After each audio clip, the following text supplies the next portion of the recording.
Hello, welcome to Poetry.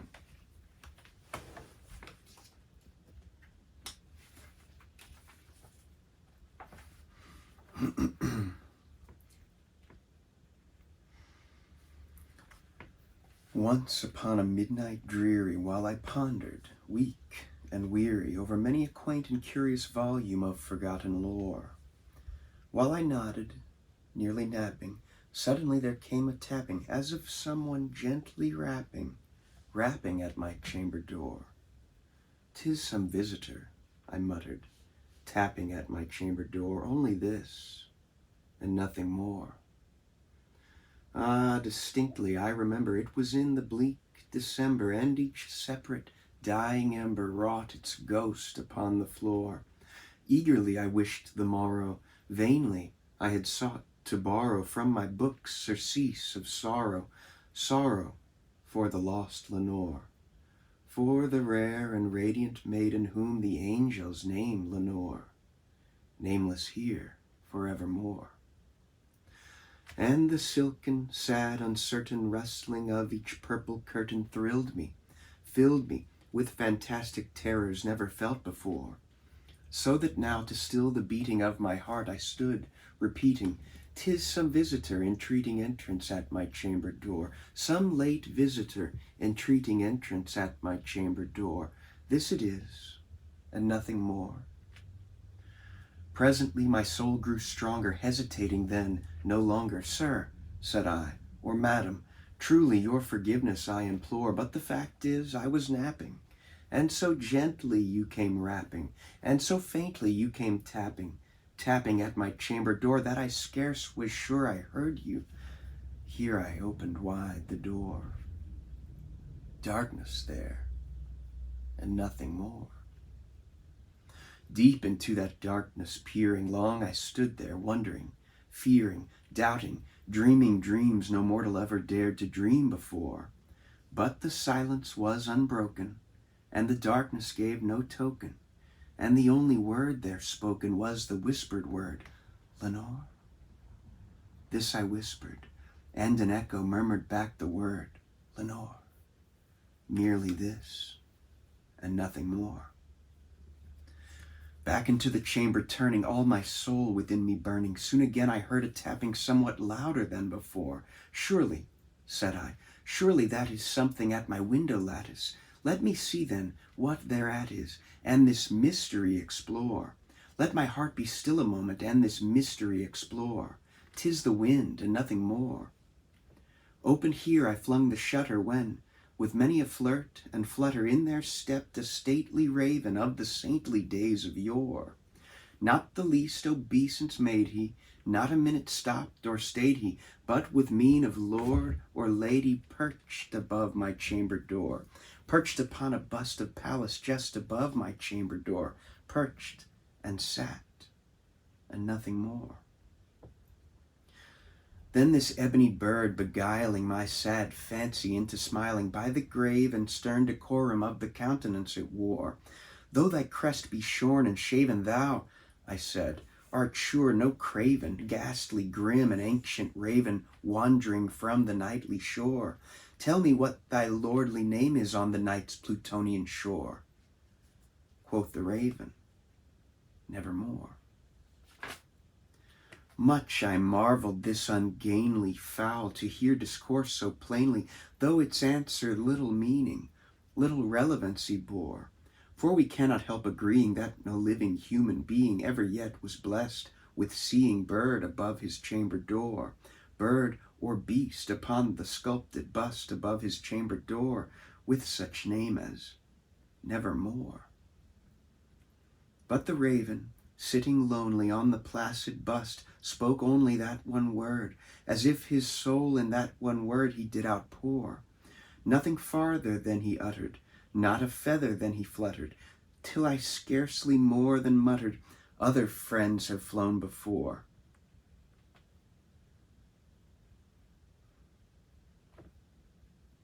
On the morrow he will leave me, as my hopes have flown before.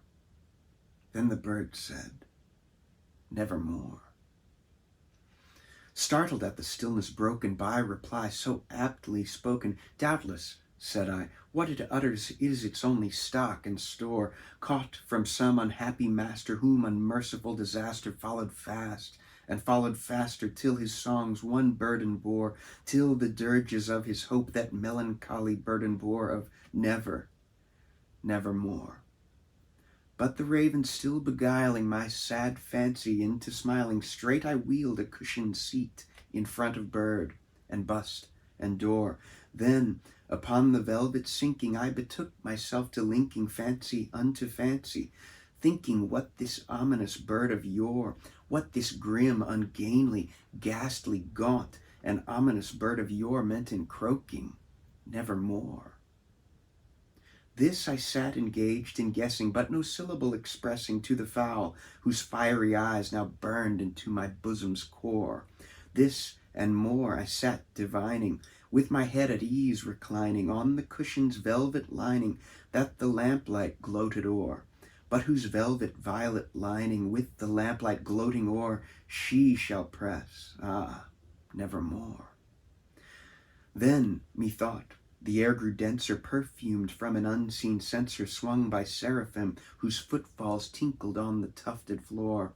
"Wretch," I cried, "thy God hath lent thee, by these angels he hath sent thee, respite, respite and nepenthe from thy memories of Lenore. Quaff, oh quaff this kind nepenthe, and forget this lost Lenore."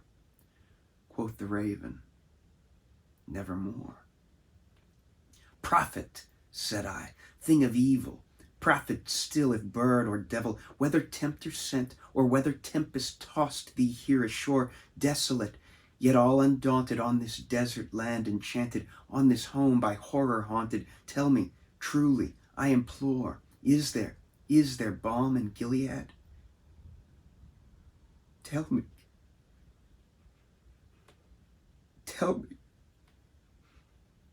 I implore." Quoth the raven, "Nevermore."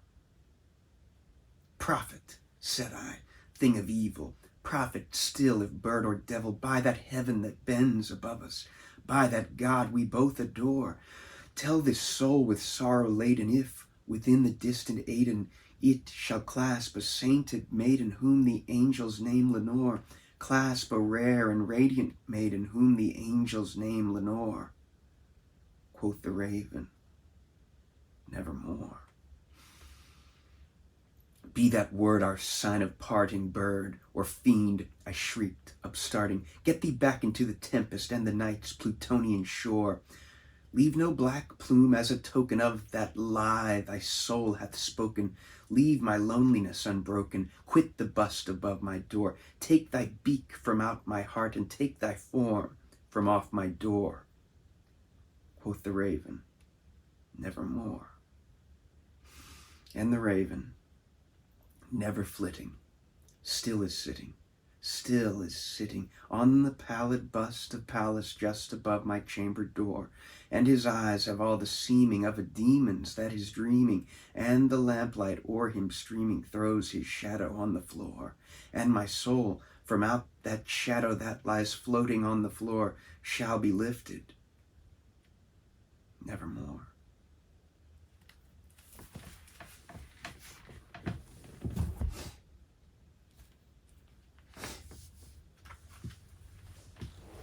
I wanted to do an episode about grief. I'm coming on the 5 years since my mother passed away, and 14 years since my stepmother passed away. And since my mother passed, it seems like every year around this time of year, I don't want to say I lose someone and make it about me, but the last piece I'm going to read, I think, will state what I'm thinking better. But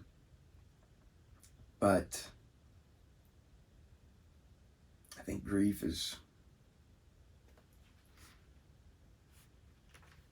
this manifold thing. This is from Dien Kai Dao, a book by Yusef Komunyakaa.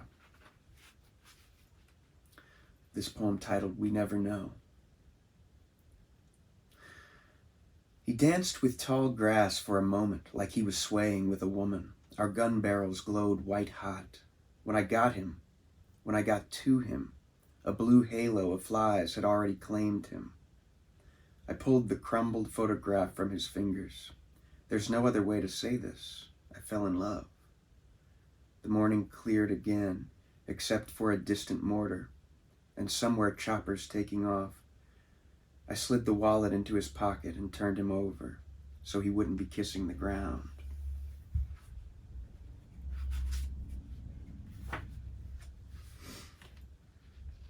And another by Komunyakaa, To Have Danced with Death.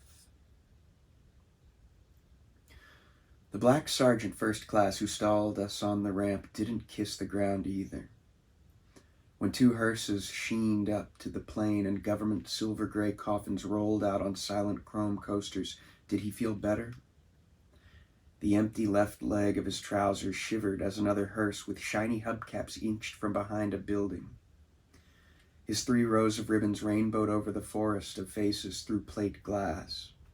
Afternoon sunlight made surgical knives out of the chrome and brass. He half smiled when the double doors opened for him, like a wordless mouth taking back promises. The room of blue eyes averted his. He stood there, searching his pockets for something, maybe a woman's name and number worn thin as a Chinese fortune.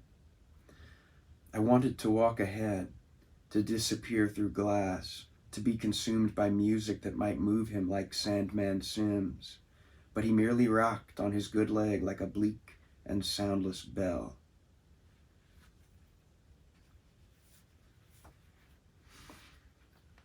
And a third by Komunyakaa, titled Between Days. Expecting to see him any time coming up the walkway through blueweed and bloodwort, she says, "That closed casket was weighed down with stones." The room is as he left it 14 years ago, everything freshly dusted and polished with lemon oil. The uncashed death check from Uncle Sam marks a passage in the Bible on the dresser, next to the photo staring out through the window. Mistakes, mistakes. Now he's going to have to give them his money back when he gets home. But I wouldn't. I would let them pay for their mistakes. They killed his daddy. And Janet. She and her 3 children by 3 different men. I hope he's strong enough to tell her to get lost. Lord, mistakes. His row of tin soldiers lines the windowsill. The sunset flashes across them like a blast. She's buried the silver star and flag under his winter clothes. The evening's first fireflies dance in the air like distant tracers. Her chair faces the walkway where she sits before the TV asleep, as the screen dissolves into days between snow.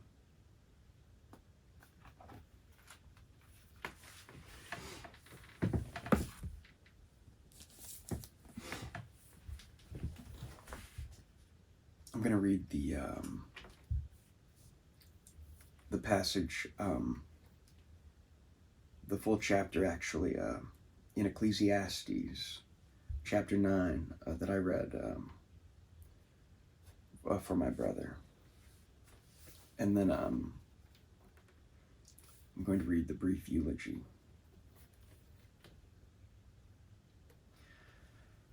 Chapter 9, Ecclesiastes.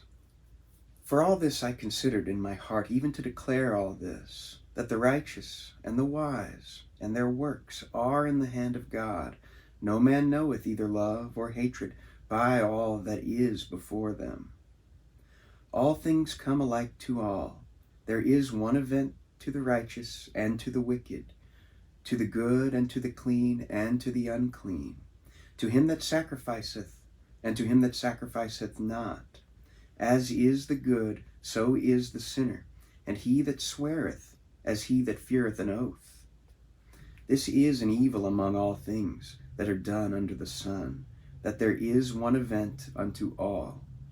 Yea, also, the heart of the sons of men is full of evil, and madness is in their heart while they live, and after that they go to the dead. For to him that is joined to all the living there is hope. For a living dog is better than a dead lion. For the living know that they shall die, but the dead know not anything, neither have they any more reward, for the memory of them is forgotten. Also their love, and their hatred, and their envy is now perished. Neither have they any more a portion forever in anything that is done under the sun. Go thy way, eat thy bread with joy, and drink thy wine with a merry heart, for God now accepteth thy works. Let thy garments be always white, and let thy head lack no ointment. Live joyfully with the wife whom thou lovest all the days of thy life of vanity, which he hath given thee under the sun, all the days of thy vanity, for that is thy portion in this life, and in thy labor which thou takest under the sun. Whatsoever thy hand findeth to do, do it with thy might. For there is no work, nor device, nor knowledge, nor wisdom in the grave whither thou goest. I returned, and saw under the sun that the race is not to the swift, nor the battle to the strong, neither yet bread to the wise, nor yet riches to men of understanding, nor yet favor to men of skill, but time and chance happeneth to them all. For man also knoweth not his time, as the fishes that are taken in an evil net, and as the birds that are caught in the snare. So are the sons of men snared in an evil time, when it falleth suddenly upon them. This wisdom have I seen also under the sun, and it seemed great unto me. There was a little city, and a few men within it. And there came a great king against it, and besieged it, and built great bulwarks against it. Now there was found in it a poor wise man, and he by his wisdom delivered the city, yet no man remembered that same poor man. Then said I, wisdom is better than strength. Nevertheless, the poor man's wisdom is despised, and his words are not heard. The words of wise men are heard in quiet more than the cry of him that ruleth among fools. Wisdom is better than weapons of war, but one sinner destroyeth much good. The word of the Lord.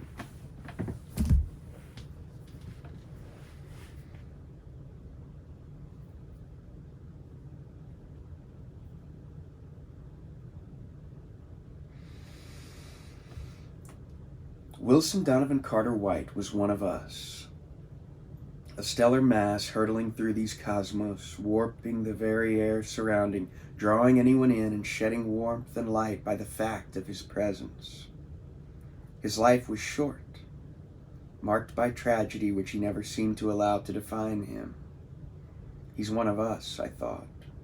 He's strong, cursed as is our clan with freak emotional resiliency. But resilience concerns survival, the quality of persisting. To live and fight and die another day. It does not mean our scars are healed from hurt. Prompt any terrestrial biologist with the word resilient and ask which mammal springs to mind. High on every list will sit the possum, a sense beast following its nose to food and sex and home. Like a faulty, hairy, ugly T-1000, shy of outright obliteration, they just keep on. Specimens have been found whose spines were snapped in a previous injury, then fused back to semi-functionality. This fact, while astounding, doesn't make one wish to lip into their creepy shoeless feet. Because resiliency does not confer immunity from the pain attending survival. In the field of psychology, there is something called the end of history effect, not to be confused with Fukuyama. We've all experienced this, seeing the sweep of our lives as leading up to the crystalline, concretized who we are now. our temporal line littered with moments mundane and sublime, happy and blue, shocking and dull, with all those us's who people our path, winding yet unitary, like so many shepherdless lights populating our lives, containing good and bad and so much more. My brother Carter was good and bad, supremely sweet and utterly fearless, the funniest person you ever met and the worst comedian you can imagine, a basic doofus with an acid wit, a man of great promise and a boy who survived great tragedy. Carter was strong, but he was seeking. And he mistook who he found himself as for who he would ever remain. Ever seeking, destined not to find his place, finding himself at the end of a history unpalatable and incomplete, which of course he was. He had many miles yet to go, but he mistook the evening's campground for the family compound. And now we are lost.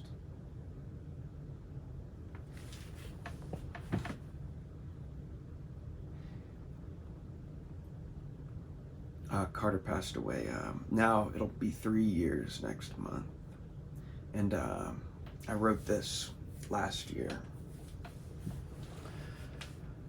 I think I performed this on a previous episode, but it fits with our theme. 2 years ago, my brother passed the nether gate, beneath the fast, the hold, the keep, wherein we dwell, mere matter for material. And 24 odd moons have been reborn and bled to Saphirim. Each minor sphere in time pretends our sublunary sentence ends. So I, my doleful orbit wend, kissed by a curse to comprehend and feel the gate, which he averred cares not for what the globe preferred. 2 star laps past, he fled the shore, this idle isle to tread no more, and whither weep, for he is gone, we also to the sea belong. And continuing the theme, I wrote this actually with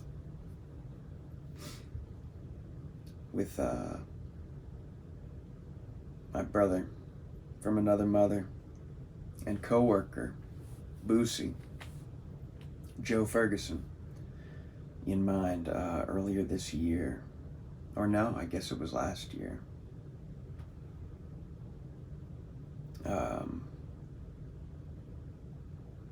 Boosie passed in February of 2022. And his like shall not be seen again.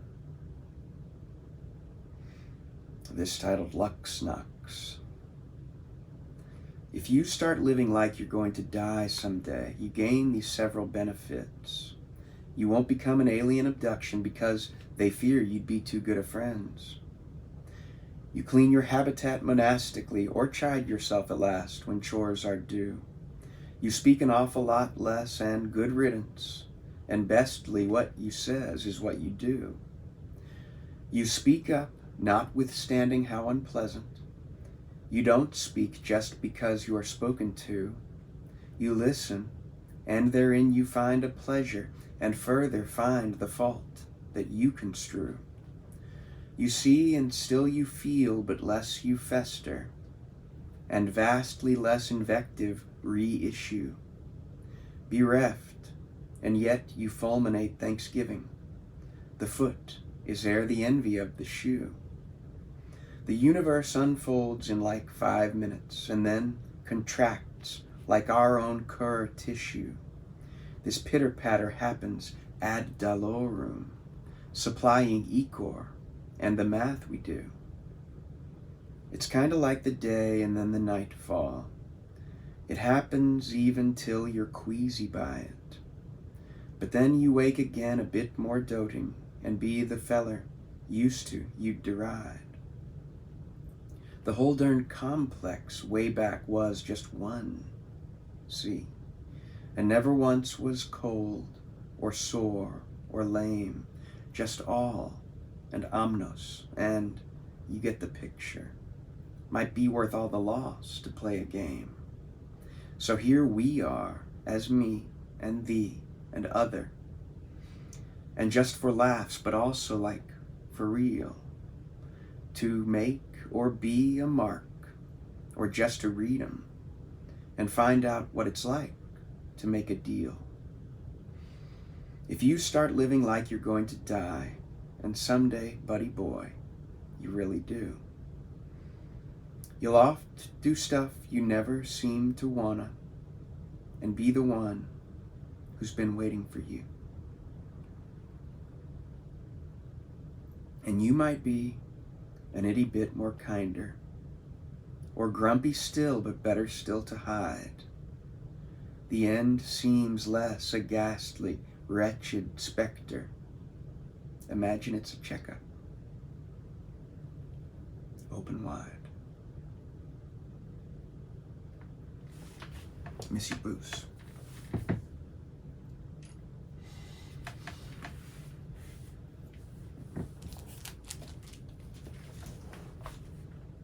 Now a couple of verses from That Which Cannot Die, the Tao Te Ching. This translated by Stephen Mitchell. Chapter 48. In the pursuit of knowledge, every day something is added. In the practice of the Tao, every day something is dropped. Less and less do you need to force things until finally you arrive at non-action. When nothing is done, nothing is left undone. True mastery can be gained by letting things go their own way. It can't be gained by interfering.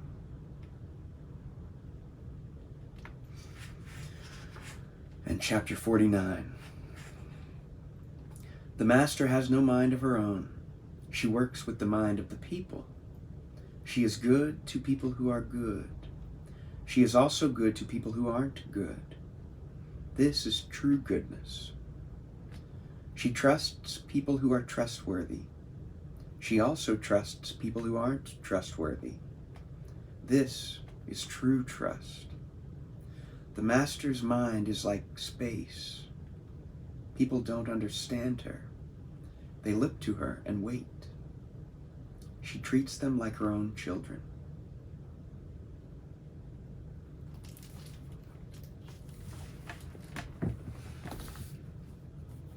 And our penultimate selection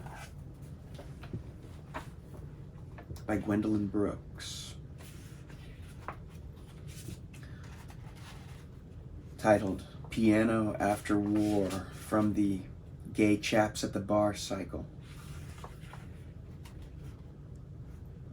On a snug evening I watch her fingers, on a snug evening I shall watch her fingers, cleverly ringed, declining to clever pink, beg glory from the willing keys. Old hungers will break their coffins, rise to eat and thank. And music, warily, like the golden rose that sometimes after sunset warms the west, will warm that room, persuasively suffuse that room, and me, rejuvenate the past. But suddenly, across my climbing fever of proud delight, a multiplying cry, a cry of bitter dead men who will never attend a gentle maker of musical joy.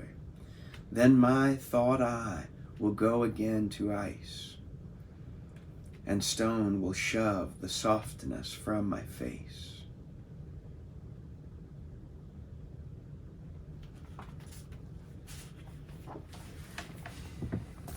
I want to end with a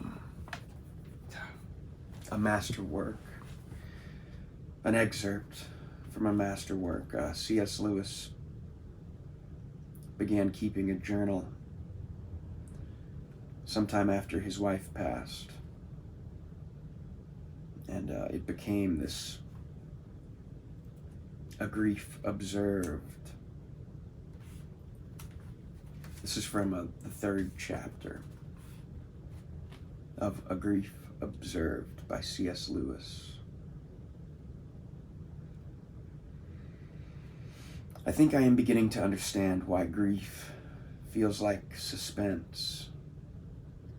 It comes from the frustration of having many impulses that had become habitual. Thought after thought, feeling after feeling, action after action had H for their object. Now their target is gone. I keep on through habit fitting an arrow to the string, then I remember and have to lay the bow down. So many roads lead thought to H. I set out on one of them, but now there's an impassable frontier post across it. So many roads once, now so many cul-de-sac. For a good wife contains so many persons in herself. What was H not to me? She was my daughter and my mother, my pupil and my teacher, my subject and my sovereign, and always, holding all these in solution, my trusty comrade, friend, shipmate, fellow soldier, my mistress, but at the same time all that any man friend, and I have good ones, has ever been to me, perhaps more. If we had never fallen in love, we should have none the less been always together and created a scandal. That's what I meant when I once praised her for her masculine virtues.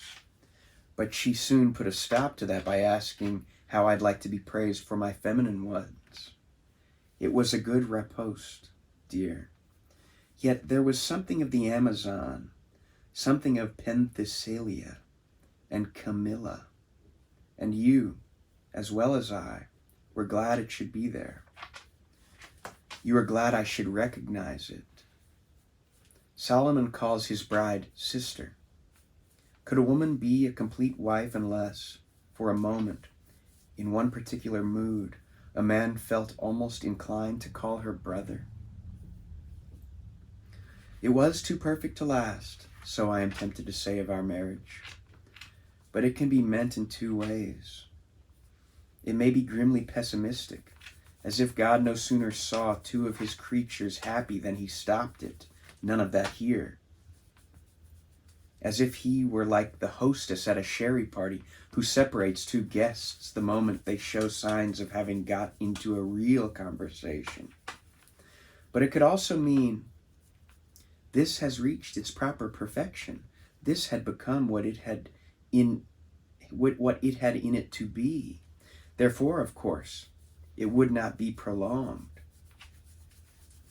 As if God said, "Good, you have mastered that exercise. I am very pleased with it. And now you are ready to go on with the next. When you have learned to do quadratics and enjoy doing them, you will not beset them much longer. The teacher moves you on." For we did learn and achieve something. There is, hidden or flaunted, a sword between the sexes till an entire marriage reconciles them. It is arrogance in us to call frankness, fairness, and chivalry masculine when we see them in a woman. It is arrogance in them to describe a man's sensitiveness or tact or tenderness as feminine. But also what poor, warped fragments of humanity most mere men and mere women must be to make the implications of that arrogance plausible. Marriage heals this. Jointly the two become fully human. In the image of God created he them. Thus, by a paradox, this carnival of sexuality leads us out beyond our sexes. And then one or other dies. And we think of this as love cut short. like a dance stopped in mid-career or a flower with its head unluckily snapped off. But something truncated and therefore lacking its due shape. And I wonder if, as I can't help suspecting, the dead also feel the pains of separation, and this may be one of their purgatorial sufferings. Then, for both lovers, and for all pairs of lovers without exception, bereavement is a universal, integral part of our experience of love. It follows marriage as normally as marriage follows courtship, or as autumn follows summer. It is not a truncation of the process, but one of its phases. Not the interruption of the dance, but the next figure. We are taken out of ourselves by the loved one while she is here. Then comes the tragic figure of the dance in which we must learn to be still taken out of ourselves, though the bodily presence is withdrawn, to love the very her, and not to love the very her, and not fall back to loving our past, or our memory, or our sorrow, or our relief from sorrow, or our own love. Looking back, I see that only a very little time ago I was greatly concerned about my memory of H, and how false it might become. For some reason, the merciful good sense of God is the only one I can think of. I have stopped bothering about that. And the remarkable thing is that since I stopped bothering about it, she seems to meet me everywhere. Meet is far too strong a word. I don't mean anything remotely like an apparition or a voice. I don't mean even any strikingly emotional experience at any particular moment. Rather, a sort of unobtrusive but massive sense that she is, just as much as ever, a fact to be taken into account. To be taken into account is perhaps an unfortunate way of putting it. It sounds as if she were rather a battle axe. But how can I put it better? Would momentously real or obstinately real do? It is as if the experience said to me, you are, as it happens, extremely glad that H is still a fact. But remember, she would be equally a fact whether you liked it or not. Your preferences have not been considered. How far have I got? Just as far, I think, as a widower of another sort who would stop, leaning on his spade, and say in answer to our inquiry, "Thank ye, mustn't grumble, I do miss her something dreadful, but they say these things are sent to try us." We have come to the same point, he with his spade and I, who am not now much good at digging with my own instrument. But of course one must take sent to try us the right way. God has not been trying an experiment on my faith or love in order to find out their quality. He knew it already. It was I who didn't. In this trial, he makes us occupy the dock, the witness box, and the bench all at once. He always knew that my temple was a house of cards. His only way of making me realize the fact was to knock it down. Getting over it so soon? But the words are ambiguous. To say the patient is getting over it after an operation for appendicitis is one thing. After he's had his leg off, it is quite another. After that operation, either the wounded stump heals or the man dies. If it heals, the fierce, continuous pain will stop. Presently, he'll get back to his strength and be able to stump about on his wooden leg. He has got over it. But he will probably have recurrent pains in the stump all his life, and perhaps pretty bad ones, and he will always be a one-legged man. There will be hardly any moment when he forgets it. Bathing, dressing, sitting down, and getting up again, even lying in bed, will all be different. His whole way of life will be changed. All sorts of pleasures and activities that he once took for granted will have to be simply written off. duties too. At present, I am learning to get on crutches. Perhaps I shall presently be given a wooden leg, but I shall never be a biped again. Still, there's no denying that in some sense I feel better. And with that comes at once a sort of shame and a feeling that one is under a sort of obligation to cherish and foment and prolong one's unhappiness. I've read about that in books, but I never dreamed I should feel it for myself. I'm sure H wouldn't approve of it. She'd tell me not to be a fool. So I'm pretty certain, would God. What is behind it? Partly, no doubt, vanity. We want to prove to ourselves that we are lovers on the grand scale, tragic heroes, not just ordinary privates in the huge army of the bereaved, slogging along and making the best of a bad job. But that's not the whole of the explanation. I think there is also confusion. We don't really want grief in its first agonies to be prolonged. Nobody could. But we want something else of which grief is a frequent symptom, and then we confuse the symptom with the thing itself. I wrote the other night that bereavement is not the truncation of married love, but one of its regular phases, like the honeymoon.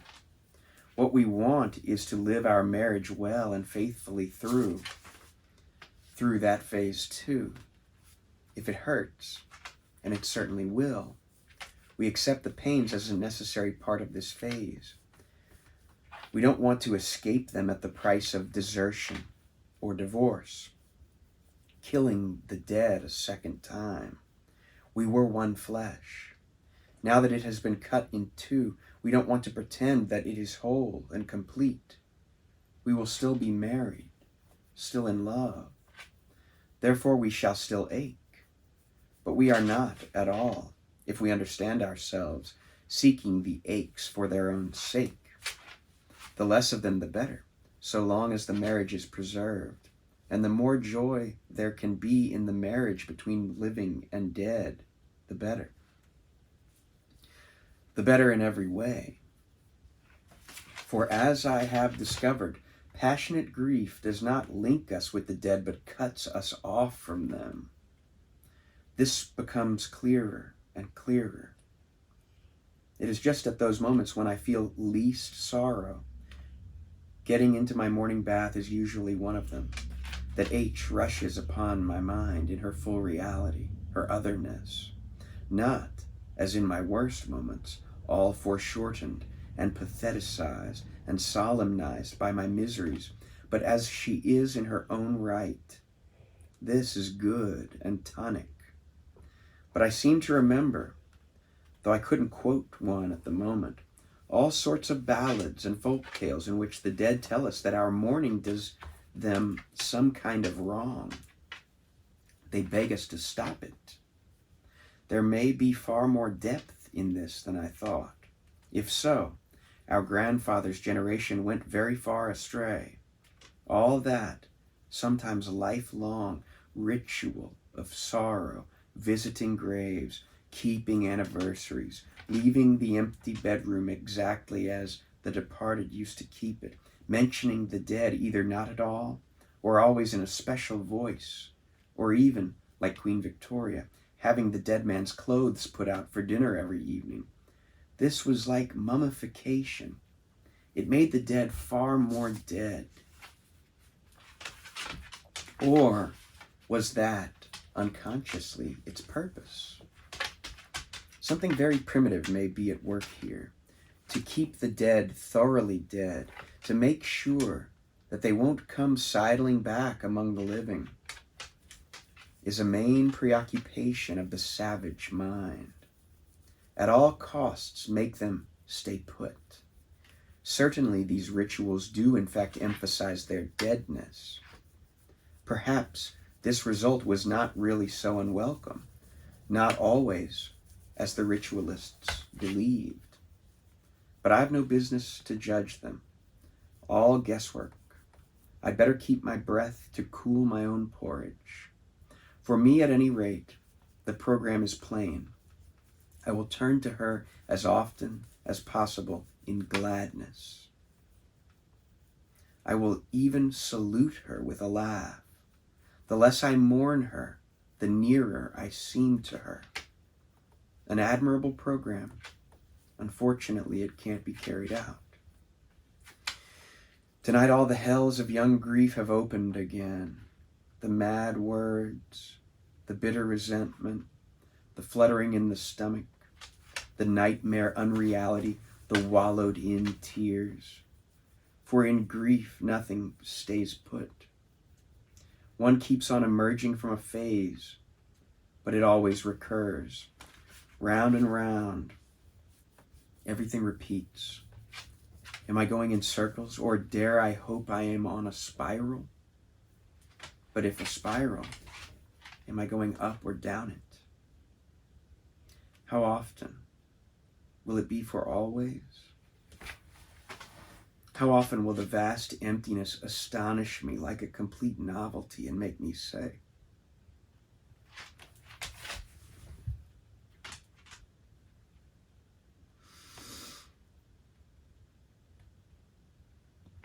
I never realized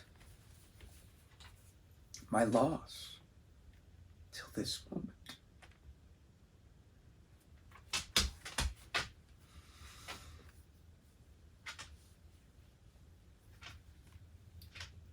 The same leg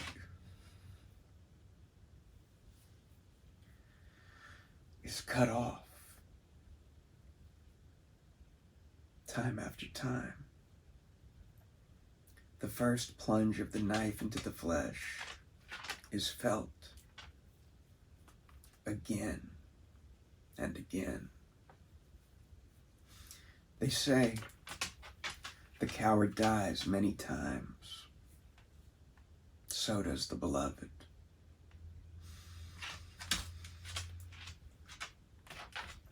Didn't the eagle find a fresh liver to tear in Prometheus every time it dined?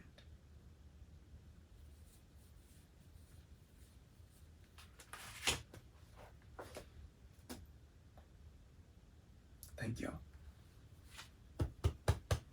Thank you, Donkey. Good night.